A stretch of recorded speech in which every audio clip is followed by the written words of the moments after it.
In this video we're going to show you how to access the top of the fuel tank to get access to the fuel pump and the fuel sender units on an Audi A3 8P. That's years 2004 to 2012. To remove the rear bench, first remove the 4 Isofix covers if you've got Isofix. They just push down and pull towards you. You can see there the profile, that's where the bar sits, so just push them down and pull towards you. Do that for all 4.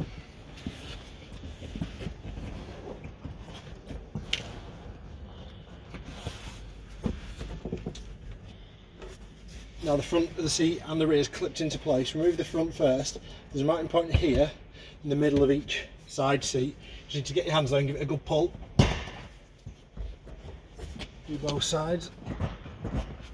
And the rear of the bench, just hooked in underneath. What you need to do, while keeping the front edge supported, push back and pull up.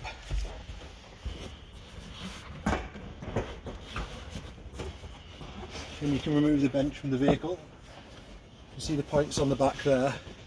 That there is just hooked in. Now you've got access to the flaps that cover the fuel pump and the sender. Pop the fuel control module out there. There's a little tab, push down on that, and the wiring will pull out. And this rubber grommet, you can just push that through for now.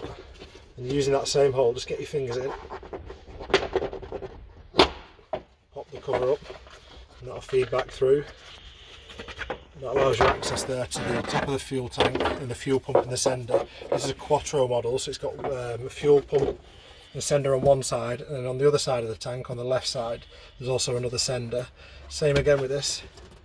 Push the grommet through, pop the little retainer there for the wiring up, and again using that